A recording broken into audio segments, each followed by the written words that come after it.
the three-part webinar series hosted by Community-Based Research Canada. My name is Julia Coburn. I'm the CBRC Program Coordinator, and I will be the moderator for today's session. So Community-Based Research Canada's mission is to address real societal problems through research as a national champion and facilitator for community-based research and campus community engagement in Canada.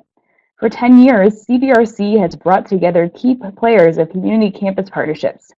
Some CBRC founding members continue to be on the CBRC board today. Our network builds capacity for academia and broader communities to collaborate and use research as a tool to mobilize community participation and action. So how can you get involved? Continue to engage in CBRC webinars like this. Join the Cross Canada Community-Based Research Map by creating your profile on the CBRC website below. Access community-based research training opportunities such as CBRET, which our first successful launch happened this Monday, we're really proud of, and welcome interest across the country to have your own CBRET workshop. And also take part in our biannual CTU Expo. So we welcome you to also become a CBRC member as an institution, department, organization, individual, or student. I'm pleased to introduce today's presenters, Martin Taylor and Stephen Dooley. Martin Taylor is Professor Emeritus and former Vice President of Research at the University of Victoria. Martin is the Executive Director of Canadian Research Data Centre Network and is also the Chair of the CBRC Board of Directors. He is the author of 2 books and over 100 peer-reviewed publications in the field of environmental and community health. Stephen Dooley is the Executive Director of the SFU Surrey campus. He is very active on many community committees, including the Local Immigration Partnership.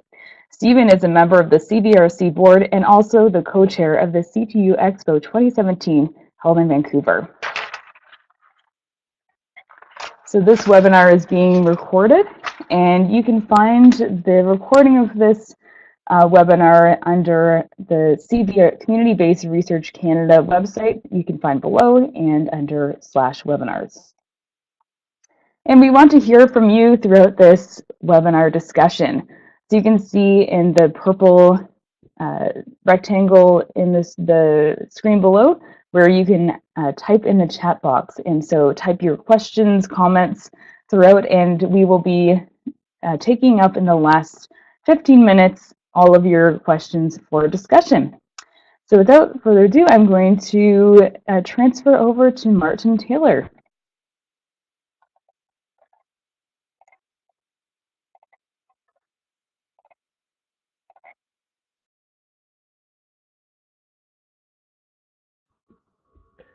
Well, good morning, and delighted you've been able to join us for this webinar. As Julia's introduced, I'm Martin Taylor, and I have the privilege of chairing the board of Community-Based Research Canada. On a personal note, I'm a health geographer, and I have been in that capacity practicing various forms of community-based research throughout my career at McMaster University and then also at the University of Victoria. At UVic, as the Vice President of Research, I had the opportunity to support the efforts of that university together with others across the country, which ultimately led to the establishment of Community-Based Research Canada. And now, as chair of the CBRC board, I see my role, together with my colleagues, as enabling community-based research across the country. Next slide, please.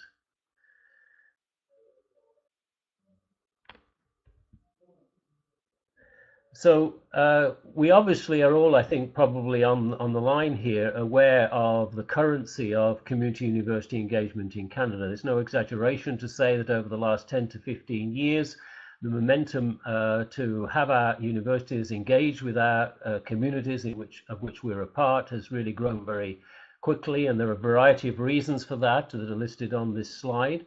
The university research, of course, being supported primarily by public funds with the intention that they in both advanced knowledge and informed public policy, ultimately for the public good. And universities have found themselves, of course, increasingly accountable to their funding agencies to demonstrate their impact in that regard. So knowledge mobilization has become part of our raison d'etre and activities. And that, of course, also involves the integration of not only our research activities, but the combination of our research and learning objectives. And as a consequence, not surprisingly, a diversity of community university engagement models and networks have emerged across the country. Next slide, please. An impetus for this development certainly has been the activities of our funding agencies, and especially the Social Science and Humanities Research Council. And one can date that back especially to 2010, where there was a fundamental restructuring of SSHRC's program architecture, with 3 now legs to its stool in terms of funding programs, one of which is connection and community university engagement then, and other forms of partnership awards being a vital piece of that. There's obviously an interconnection between their talent, insight and connection programs, but the very fact that partnership grants and other forms of awards have been developed has been an impetus, obviously, for this area to further develop. Next one, please. More recently, building on what's happened over the last 10 to 15 years, the McConnell Foundation, together with Simon Fraser, commissioned a report under the title, as you see here, of Maximising the Capacity of Education Institutions to Build Social Infrastructure for Canadian Communities. Next slide, please. A conclusion of that report is that by structuring their operating systems to build social infrastructure, foster social innovation and further social progress, advanced education institutions, both universities and colleges, can play and will play a pivotal role in accelerating society's transition to a more sustainable and just future for all. And that broad general conclusion obviously echoes the fact that there are a plethora of activities going on now across our university system in partnership with community agencies of various sorts that are addressing social, economic, environmental, cultural issues of fundamental consequence for local communities and more broadly for our country. Next slide, please.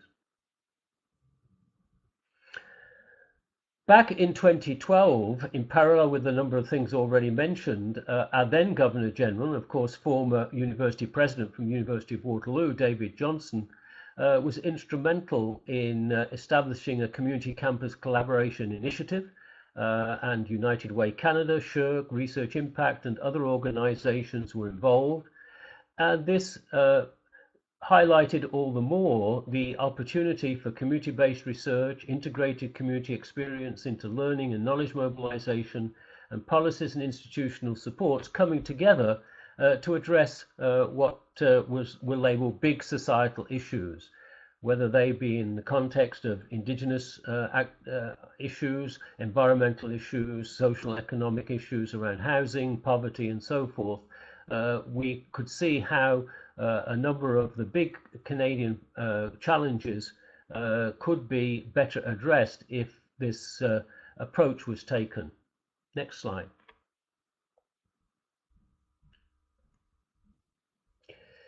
So with all of that context in view, various networks had emerged over that period to address ways in which we could come together as universities, as colleges, as community partners, with related but different particular perspectives in view. So in the case of Community-Based Research Canada, which I'll say a little bit more about in a moment, that was obviously particularly focused on community university partnership research.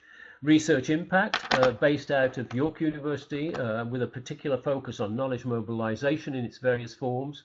The Canadian Alliance for Community Service Learning, particularly focused on student engagement.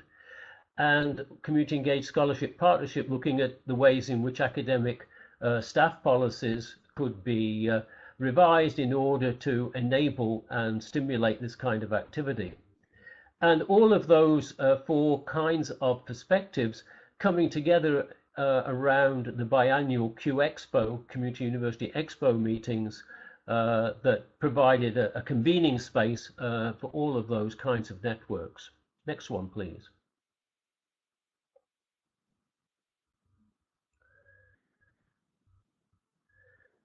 Not only in Canada was all this happening, of course, there were various international approaches and models that were emerging in the US, in UK, in Europe, and elsewhere.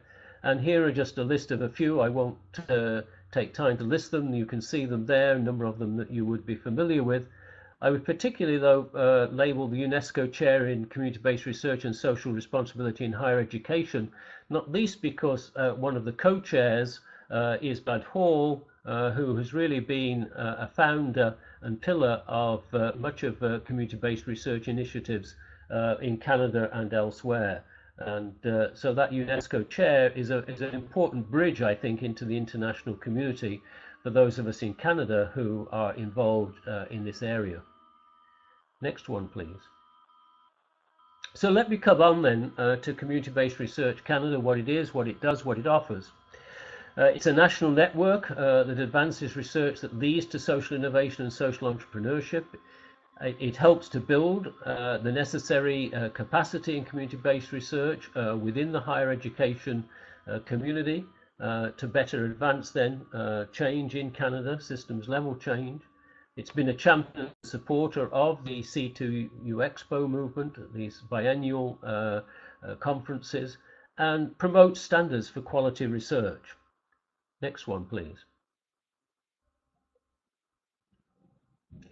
Our strategic plan, and Julia has mentioned our vision and mission earlier, looks then to us being part of a movement to create a vibrant society in Canada enabled by community-based research addressing major societal challenges. You can see our mission to be a national champion and facilitator, and the goals, both catalytic, advancing and providing various forms of support to our partners across the country. Next one, please. The hallmarks of the approach that we as an organisation in Community-Based Research Canada take, of course, are ones which are hallmarks of community-based research more generally. They'd be community-driven in terms of the issues that are being addressed, that it be participatory in terms of who is engaged in the research activities, and that it be action-oriented. It's seeking to bring about positive social change and promote social equity. Next one, please. The value proposition that we bring, in other words, what value are we adding to what individual institutions and partner organizations can provide, is that we are a convening space that enhances the capacity of our communities and universities in various ways. Certainly provides a forum within which we can learn and share best practices in how we do community-based research well.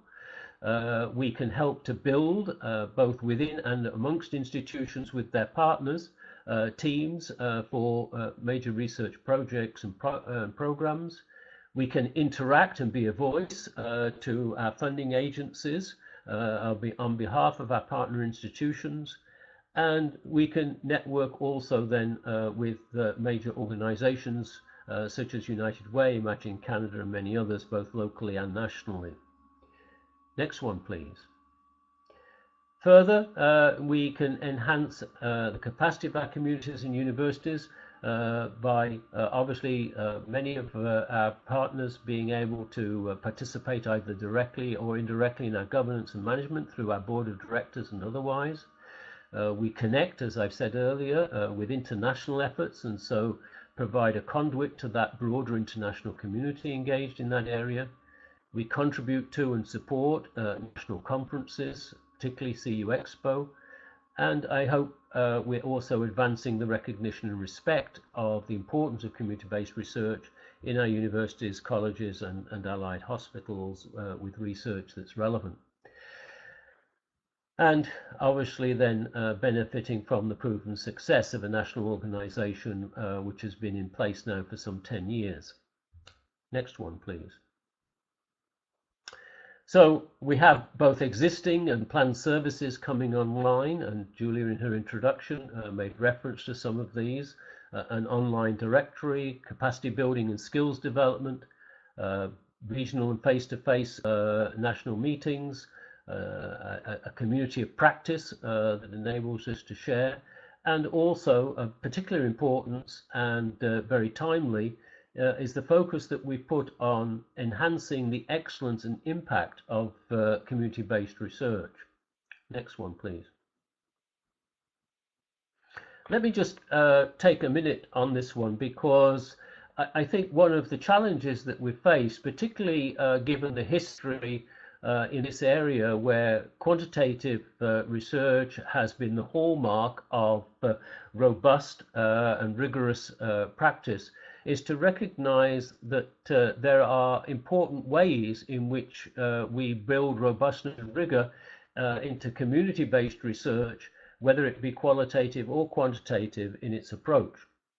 And we have spent a significant amount of time in sifting through best practices nationally and internationally and through the literature, on the basis of which 4 components of community-based research excellence have been identified: community relevance, the research design itself, equitable participation in the research, and an approach which focuses very much on action and change.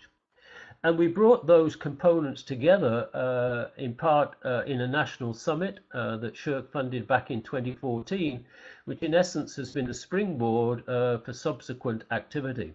Next one, please. And that was an important event. It brought together 60 invited participants from across the country. You can see Chad Gaffield there in the top left-hand corner. Andrew Petter, now the president of SFU, and others who are participating in that important session that brought together people from across the country to share their wisdom on how we can enhance excellence in this very vital area of work. Next one, please. So an outgrowth of that, not the only one, but a very important one, was the development of what we're now calling CBRET, a community-based research excellence tool, which is designed with both quantitative and qualitative measures built into it, so that along those dimensions previously mentioned, we're able to rate the robustness and rigor of the work that we do in this area. And just a week ago, we launched the first of a series of workshops where we are indeed promoting the use of this tool, which I believe will be very helpful to many of us across the community in better understanding the ways in which we can do this work well.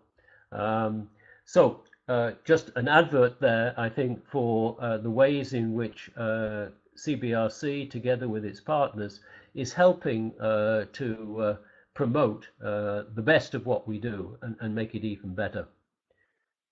Next one, please. So as I come towards the closing, and we'll pass the baton in a moment to Stephen, there are, in my mind, a number of questions that naturally arise when one thinks about community-based research. Why do you do it? What are you doing, and how do you do it?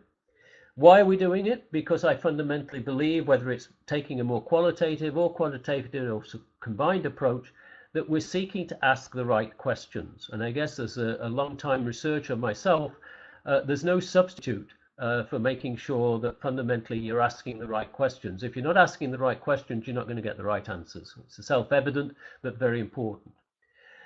It also, I think, is an approach that ensures that we're engaged the right players, recognizing that this is not simply an academic exercise, but one that from the get-go engages community partners in ways that make sure not only that we're asking the right questions, but we're addressing those questions in the right way. And that's ultimately, of course, focused on conducting research that does genuinely make a difference in terms of advancing us towards solutions to some of the big societal issues that we face. What CBR do we actually conduct? Well, of course, that varies very much from place to place, the local situation, the particular challenges locally, as well as more broadly, regionally and nationally. So these tend to be case specific, whether they're environmental, whether they're social, economic or cultural issues, or some combination. Those depend obviously very much on the particular locale. But in so doing, we are then harnessing that combination of university and partner strengths in order to address those case-specific issues.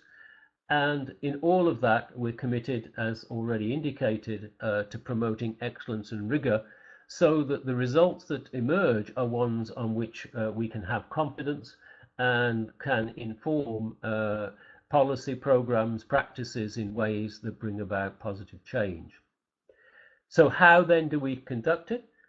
We apply and enhance best practices, and again, CBRC is vital in that regard as being a forum within which those best practices can be shared and learned from one another.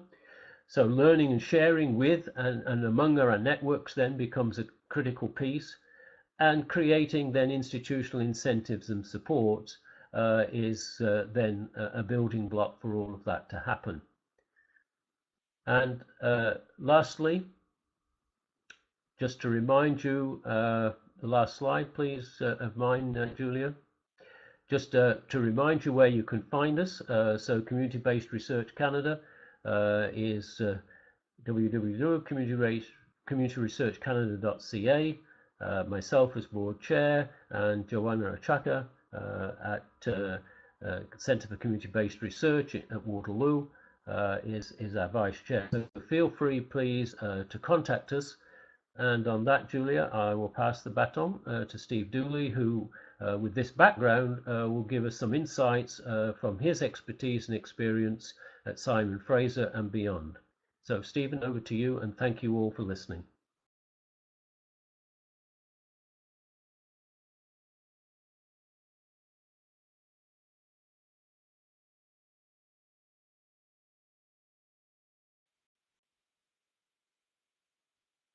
Hello, can you hear me? Hello. So thank you, Martin. That was a really good overview of kind of things that are happening at the macro level. And what I thought I'd do today is to come to looking at this from a micro level and taking some of the values and principles that Martin referred to and that are supported through Community-Based Research Canada and thinking about them in a micro setting with a place-based project that was done here recently in the city of Surrey with a number of community partners. And I want to talk about that in some detail with reflecting on some of the lessons from it. But first, I do want to touch base and pick up on something Martin mentioned about the McConnell SFU report on maximizing the capacities of universities. That was something that really evolved out of CTU Expo 2017 for the common good that I was co-chair of. That was hosted by SFU with a number of community partners, both here in Surrey, BC, and in Vancouver, BC. And one of the things we did in that conference is we developed something called the Ambassadors Program. And the Ambassadors Program was designed to give real employment opportunities at the conference for 60 people who faced barriers to employment, who were connected to 25 different nonprofit agencies in our communities. And with significant funding from Vancouver Foundation and McConnell Family Foundation, we gave these individuals real jobs at the conferences. They were writers, they were photographers, they were witnesses, facilitators, ushers, and so on. But the idea is that when you're putting on a conference like this, how can you help build the capacity of the community as you deliver something like that? And I think that really speaks to the value of what we try to do with community-based research. And one of my fundamental principles is that sometimes, well, I think almost all the time, the process leads to important outcomes other than the production of reports and scholarly work. So thinking about how important the process is. And so I come now to the title of what my part of this presentation is, the Active Community Engagement Model and Refugee Settlement in Surrey. This is a project called Community Our Voice. And the title is important, getting the word community in there and making sure we had the community voice in, looking at the needs of new refugees to the city of Surrey. And I think I can, advance the slides. So what is the active community engagement model? This was a model that we used to deliver the program, and I've used this model for a number of other different projects.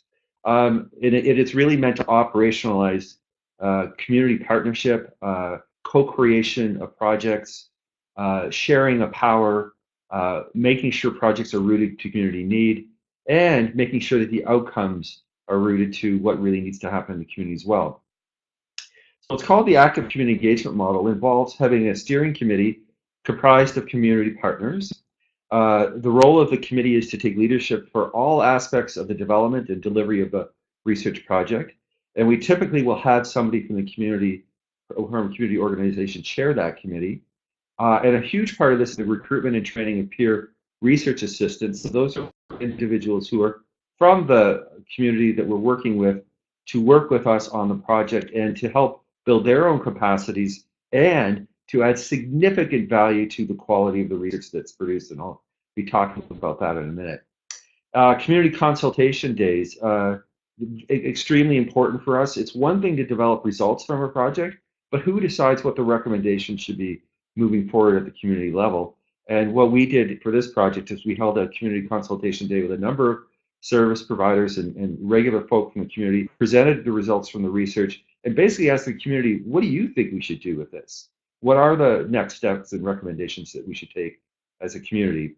And ultimately, and I'll be talking about this towards the end, this project led and supported the emergence of the City of Surrey's refugee settlement plan itself. So it ended up being really grounded to the needs of the community.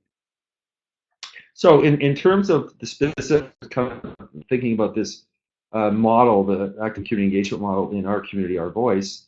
So we had a steering committee made up of new and recently settled refugees in Surrey, regional service providers, local service providers, the business community, government. We had another academic institution, Kwantlen Polytechnic University, which is here, our sister institution in Surrey. The Surrey School District was heavily involved. And together we came together and we were Our Community, Our Voice. Peer research assistants, we hired and trained 8 recent refugees from Somalia, Iraq, Myanmar, and Colombia. And this, by the way, study just happened just before the Syrian refugee crisis, but it ended up kind of informing the development of Surrey's approach to that as well.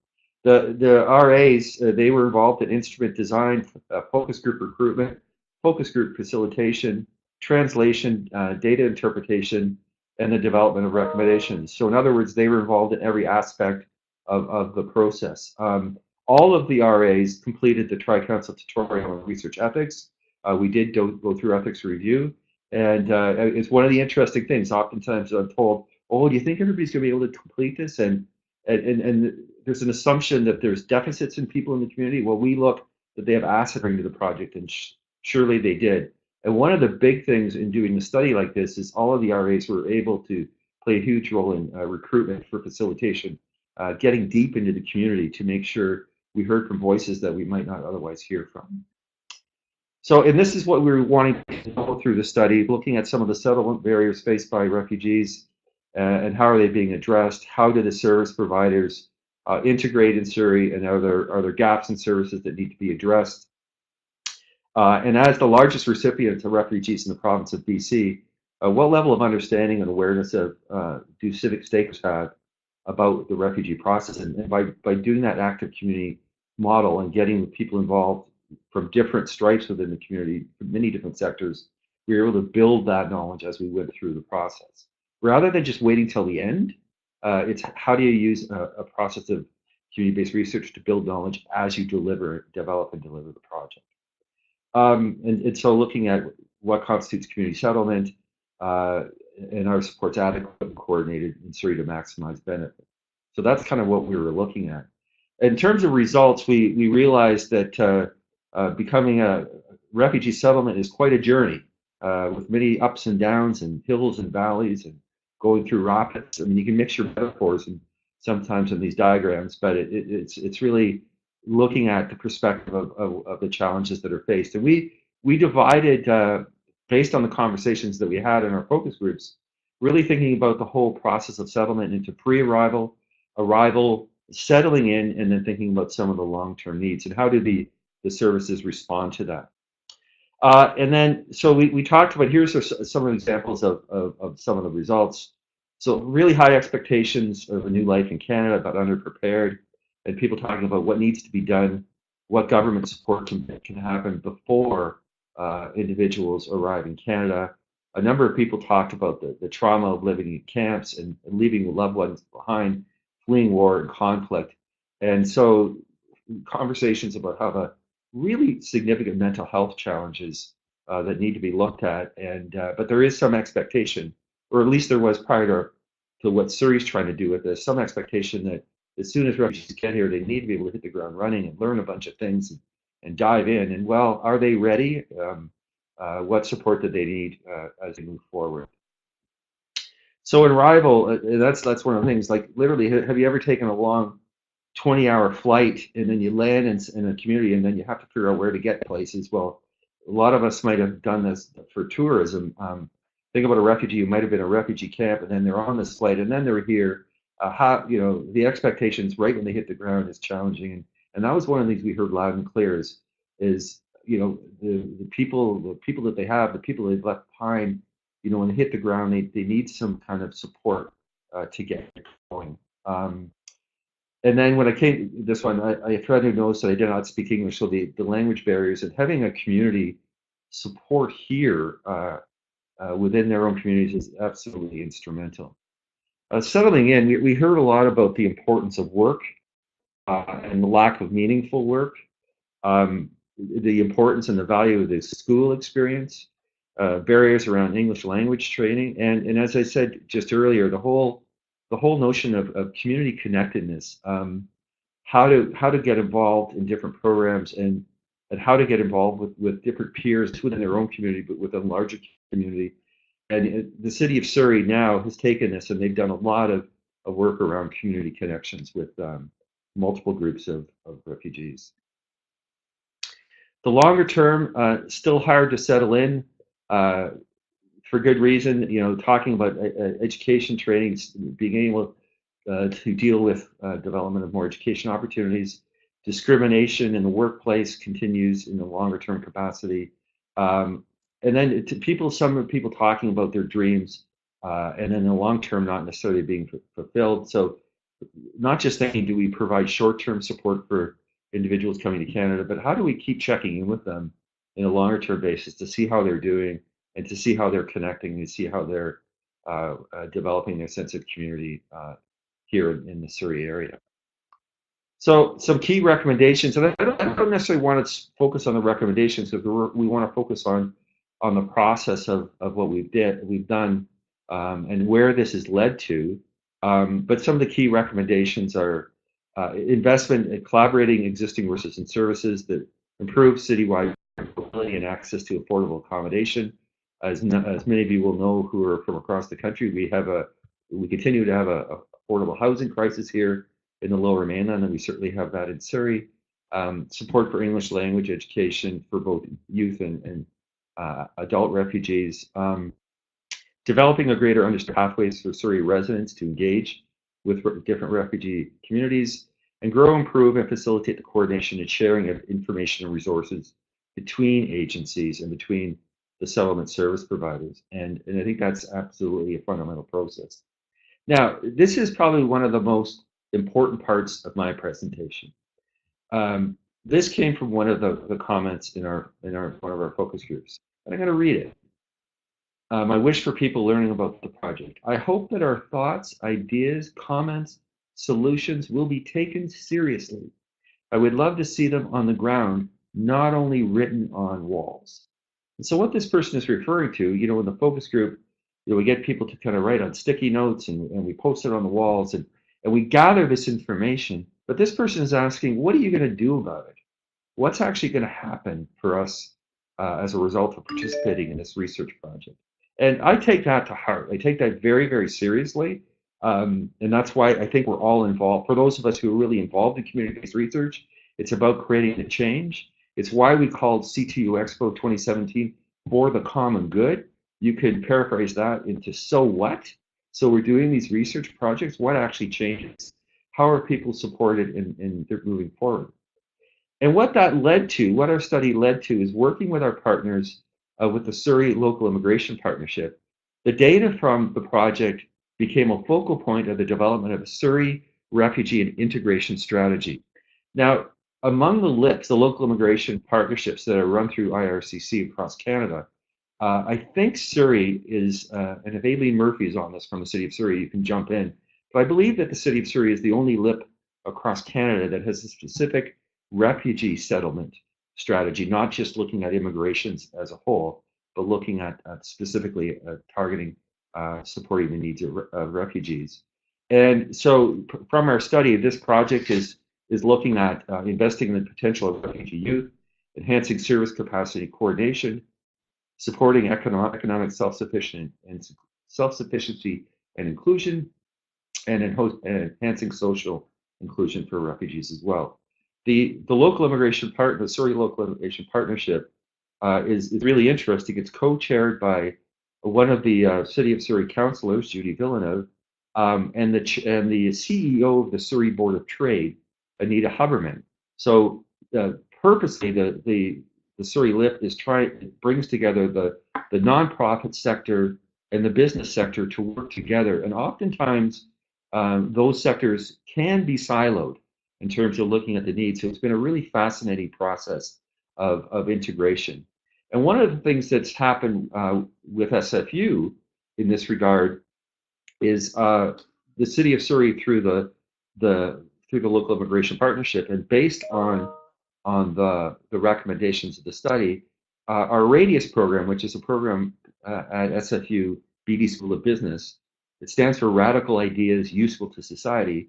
Well, they've developed a refugee livelihood lab with the Surrey LIP, which is a 3-year plan to generate models for improving economic opportunities for refugees and other vulnerable newcomers, including ventures led by employing or otherwise serving refugees. So we're rolling up our sleeves in a community engagement level to take the recommendations from a community-based research project and really tying them into the development of an on-the-ground program that's based on the community engagement process. And I think my next slide is just questions, but just to summarize, I think going back to Martin's presentation, which really outlines the value of community-based research as a model, actually a multi-model approach, I think there's real opportunities going forward to think about how do we link and how do we connect community-based research with other forms of community engagement. And I think we're seeing that happening here at the ground level here in Surrey with the development of the research project, leading to the partnership with the Local Immigration Partnership table, leading to the livelihood lab offered through our Radius program at SFU, and thinking about it in a place-based context. And is there any sharing that we can do, even though we're looking at this in a specific place-based way, is there sharing that we could do across the country to see how some of the models, some of the partnership approaches that have worked here might work in other areas, and vice versa.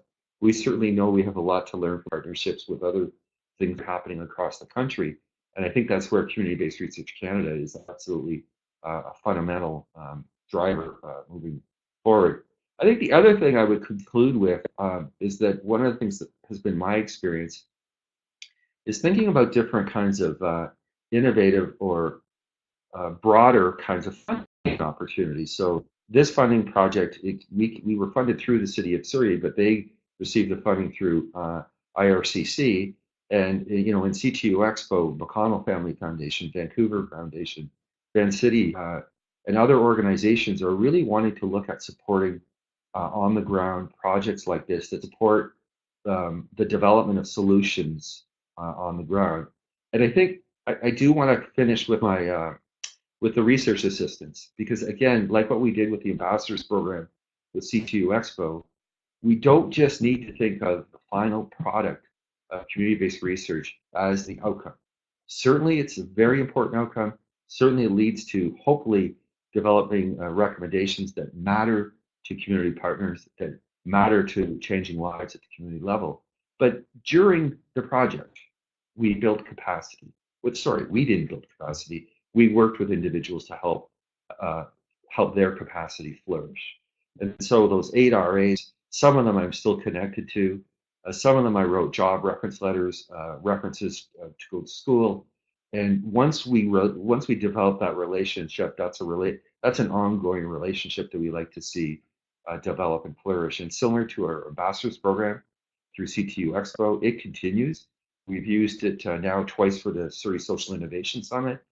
We recently used it for a Burnaby Festival of Learning that SFU puts on, and we're looking to see if we can make that a sustainable part of what we do at SFU. And I would put a challenge. I know we're looking at somebody to host CTU Expo 2019. The challenge I would put is to make sure that that ambassadors program is a legacy of CTU Expo 2017, and that it's looked at to be part of the process moving forward for all CTU Expos. So with that, that's kind of the end of my part of the presentation, and I want to turn it back over for space. Wonderful. Thank you so much, Stephen and Martin, for a wonderful presentation. And I know that everybody here had some really interesting questions, and dialogue came through it as you were engaging. And so now is the time for our question and answer period. We have a couple of questions that came up. So I'm going to bring Martin back on as well here. And so the first, actually, Stephen, you started to discuss this a little bit in your conclusion, but there was one question regarding, did the project lead to future opportunities for RAs? Yes, it did. Some of the RAs went into other projects, and some of one of the RAs in particular, I know, has been working closely with the City of Surrey in the implementation of the youth portion of some of the recommendations of the strategy itself. And as I said, some of the other opportunities were me providing reference letters for employment and applications to post-secondary education. Another question was regarding, were the research questions developed in collaboration with refugees? Absolutely, 100% yes. With the refugees and that the steering committee, and we had some refugees as members of that steering committee. So the steering committee had a number of service providers, refugees, but once we had our RAs at the table, we filtered the questions and made sure they were relevant to what they perceived to be the needs in the community. Stephen, another question we have here from Chris is, and both Martin or yourself can answer this, is anyone throughout the CBRC network exploring blockchain technologies for creative solutions to any of the economic and equitable governance challenges that pervade the community engaged work? So this could be access to funding, open access to knowledge, community governance of knowledge, and so on. Well, let me start off on that one. I don't personally know of anybody who's using blockchain in this regard, which, as we know, is a relatively new technology to mine the shared knowledge across a network.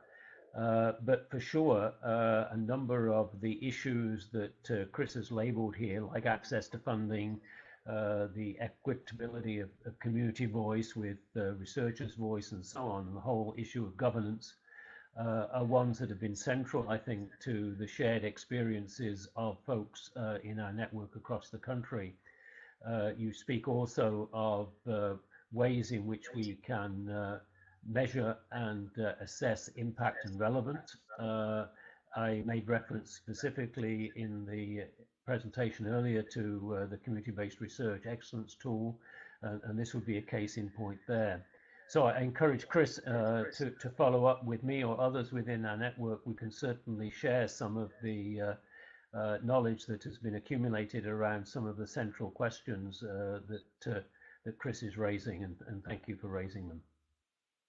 I think I'd like to add to that, for those of you who don't know, Chris is at SFU, and he's actually just down the hall from me. So Chris, I'll follow up with you on that. I think your point brings up a really important point about this whole movement. It's not as though that there are just strategies kind of that are kind of cut in stone, and they're stagnant, and they're perfect.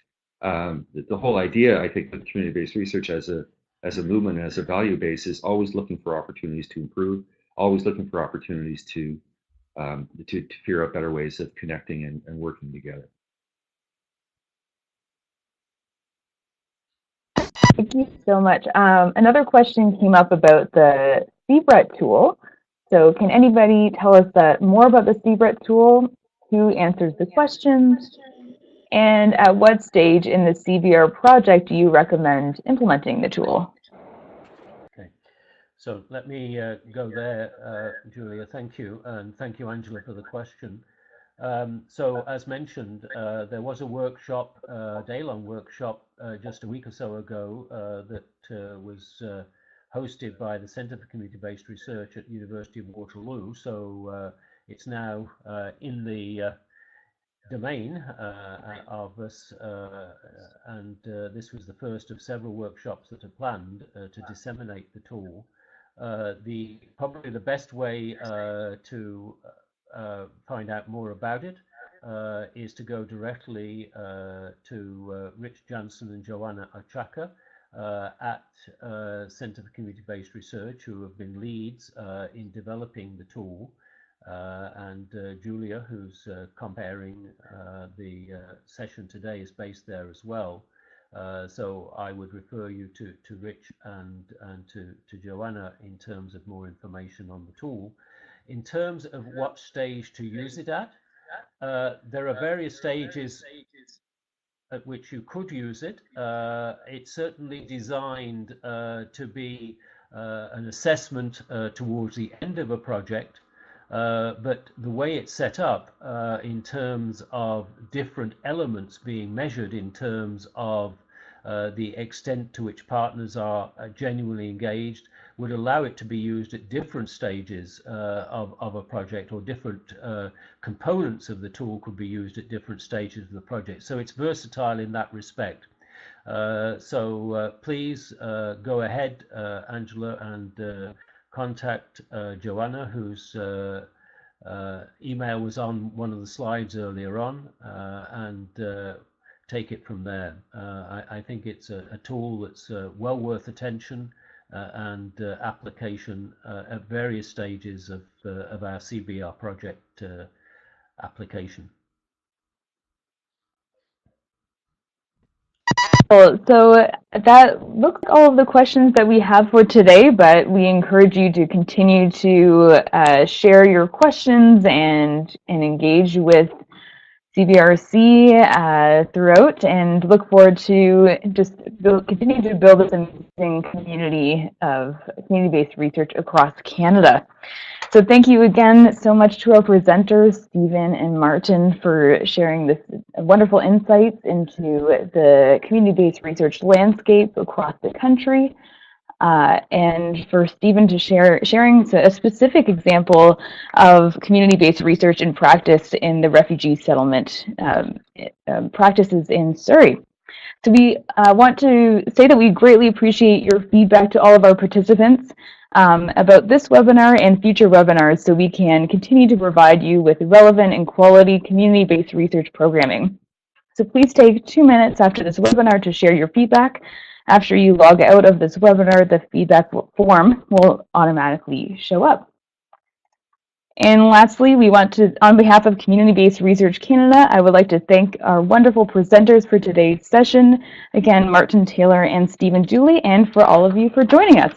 Stay tuned for upcoming webinars, events, and programs from Community-Based Research Canada by going to communityresearchcanada.ca and by signing up to our CBRC mailing list newsletter. Thank you, everybody, and bye for now.